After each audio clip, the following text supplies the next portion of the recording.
नीतीश कुमार है ना, आप बेफिक्र हैं। नीतीश कुमार पिता की तरह गाइड भी कर रहे हैं तेजस्वी जी को। मैं चाहूँगा कि किसी भी कीमत पर ताकतवर और बाहुबली लोगों को सरकार के और किसी मंत्रालय में प्रवेश नहीं होने देना चाहिए। फिर नाम लेंगे तो तकलीफ होगी सुशील मोदी जी को। सुशील जी सुर्खियों में रहने के लिए, और जब आपका कोई ना ट्विटर फॉलोवर है, ना व्यूवर्स है, ना कुछ है, बाघ न पीछे पगा, न जमीन, न कुछ, आरएसएस और बीजेपी के अनुकंपा पर आप हुक हुक कर रहे हैं। मैं सलाह दूंगा, आग्रह करूंगा कि आरजेडी कोई ऐसी हरकत ना करे जिससे उनके वोटर्स पर असर पड़े, और इससे तेजस्वी जी को बचना चाहिए। नमस्कार, आप देख रहे हैं लाइव सीरीज और आपके साथ मैं हूं वसीम। बिहार में महागठबंधन की सरकार चल रही है और लगातार बीजेपी की तरफ से सवालों के बौछार किया जा रहा है। कई सवाल उठ रहे हैं। ऐसे में खनन विभाग में जिस तरीके से अधिकारियों को धमकाया गया और एफआईआर भी दर्ज कर दी गई है, मगर सवाल यह है कि नाम राजद के नेता का ही आ रहा है, उनके करीबी का ही आ रहा है। हमारे साथ बातचीत करने के लिए पप्पू यादव जी हैं। पप्पू यादव जी, आप लगातार ये कहते रहे कि महागठबंधन की सरकार बनी है, जनता के हित में कार्य करें, तमाम लोग जनता के मुद्दे को समझें और उनके लिए कार्य करें, मगर अब जो तस्वीरें निकल रही हैं उसे कैसे देख रहे हैं? नीतीश कुमार है ना, आप बेफिक्र हैं।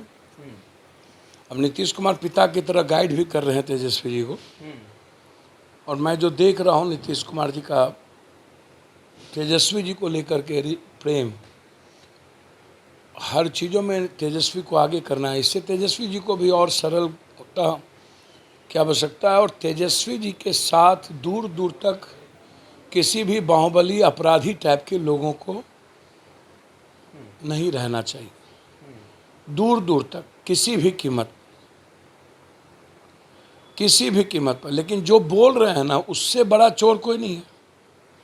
बीजेपी से बड़ा अपराधी, माफिया, दलाल, फरेबी, ठग, लूट करने वाला कौन है? लेकिन मैं दूसरों के बारे में नहीं कहूँगा, आलोचना नहीं करूँगा, किसी व्यक्ति का नाम नहीं लूँगा। लेकिन मैं उम्मीद करता हूँ कि तेजस्वी जी जो दूसरी पारी शुरू किए हैं, उनके इमेज पर कोई असर नहीं पड़नी चाहिए। अभी तक उन्होंने कोई बड़ा बदलाव अपने राजनीतिक चरित्र में, जीवन में नहीं ला पाया है। उनके साथ, उनके रथ पर, उनके अगल बगल यदि ताकतवर और बाहुबली लोग होंगे तो सीधा उन पर सवाल खड़ा होगा। और इससे पहले किसी भी विभाग में इस तरीके की तस्वीरें निकल कर नहीं है। बीजेपी के साथ के विधायकों ने घटना किया है। क्या बात आप करते हो? कोई किसी को मानता तक नहीं था। जो पदाधिकारी इस तरह की बात करते हैं वो आप समझ लीजिए कि वो बीजेपी माइंडेड पदाधिकारी होंगे।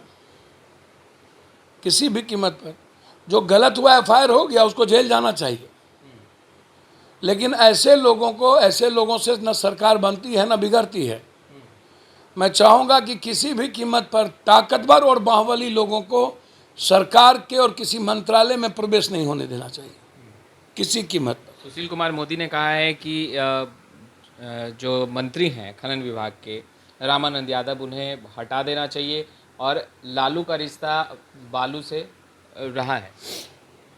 सुशील मोदी जी का रिश्ता नहीं है। नाम लें क्या? नाम नहीं लेना चाहते हैं हम बार बार। फिर नाम लेंगे तो तकलीफ होगी सुशील मोदी जी को। वित्त मंत्री भी थे और ये भी बालू को देख रहे थे, और सबसे ज़्यादा बालू को तवज्जो ऐसे नहीं दिया। और जो 1200, 1100, 800, 900 करोड़ का टैक्स दे रहा है,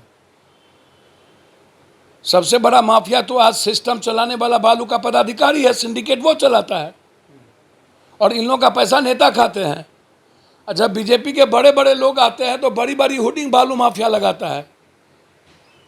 सुशील जी, हमाम में सब नंगे, पहले अपनी ओर देखिए। हर डाल पर उल्लू अंजामे गुलिस्ता क्या होगा? आप दूध के धुले नहीं हैं। आपके चाल चरित्र के बारे में सबको पता है, और हमेशा सुशील जी सुर्खियों में रहने के लिए, और जब आपका कोई ना ट्विटर फॉलोवर है, ना व्यूवर्स है, ना कुछ है, न जनता, न पाग, न पीछे पगा, न जमीन, न कुछ। आरएसएस और बीजेपी के अनुकंपा पर आप हुक हुक कर रहे हैं और आपके पास अपना कोई, अब बौद्धिक लोग हैं तो बौद्धिक लोग को इतना नहीं तिल मिलाना चाहिए। इस कॉन्फ्रेंस तो दस्तावेज के साथ कर रहे हैं ना, सुशील मोदी के अनुकंपा पर वो चल रहे हैं। कौन दस्तावेज के साथ कर रहे हैं? सुशील मोदी जी कर रहे हैं ना। भैया मैं एक बात बोलूं, मार कम बपराहट ज्यादा है। सुशील मोदी जी और इनके मंत्रिमंडल का दस्तावेज इतना है इस सरकार के पास। अब नीतीश जी का कैरेक्टर किसी बदले की भावना से नहीं है तो अलग बात है, और बदले की भावना से कोई काम करना भी नहीं चाहिए। मुख्यमंत्री नीतीश कुमार जी कहते हैं ना कि ना हम बचाते हैं ना फंसाते हैं। सर वही बात तो मैं कह रहा हूँ, नहीं ऐसा तो है नहीं कि ना बचाते हैं ना फंसाते हैं। ये कोई राजनीतिक व्यक्ति दूध के धुले नहीं है ना। राजनीति में साम दाम दंड भेद सब चलता है। नीतीश जी पर्सनल अच्छे हो सकते हैं, जरूरी नहीं है कि नीतीश जी के। तो पप्पू यादव को जेल का है भेज दिए कोरोना में। बीजेपी के नेताओं का अगर दस्तावेज है करप्शन का तो फिर पप्पू यादव कोरोना में जेल क्यों गए? पप्पू यादव कोरोना में जेल क्यों गए? फंसाते हैं ना बचाते हैं। अब छोड़ दीजिए, मैं सलाह दूंगा, आग्रह करूंगा कि आरजेडी पर संपूर्ण रूप से यह विश्वास करने की ज़रूरत है कि आरजेडी कोई ऐसी हरकत ना करे जिससे उनके वोटर्स पर असर पड़े, उनके समाज को लोग गाली दें, और इससे तेजस्वी जी को बचना चाहिए। और आरजेडी के हर नेताओं को ऐसे किसी कैरेक्टर से बचना चाहिए ताकि समाज के किसी वर्ग, किसी व्यक्ति को कोई चोट ना पहुंचे।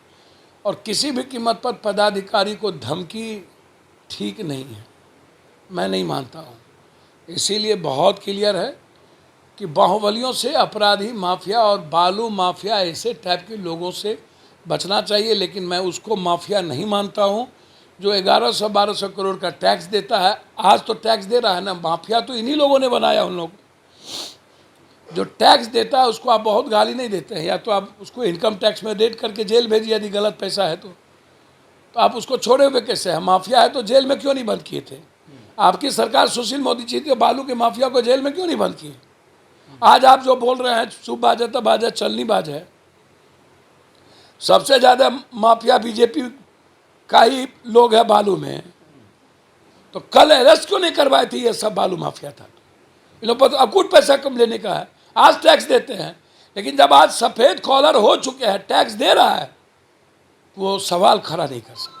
तो आपने सुना पप्पू यादव को तमाम सवालों का बेबाकी से राय दे रहे थे और स्पष्ट कहा कि राजद के नेताओं को और तेजस्वी यादव को भी और उन तमाम लोगों से दूरियां बनानी चाहिए जिनका छवि आपराधिक छवि रहा है या फिर बालू माफिया इन तमाम गतिविधियों में शामिल रहे हैं। खैर, लाइव सिटीज़ के साथ बने रहे। आपका बहुत बहुत शुक्रिया।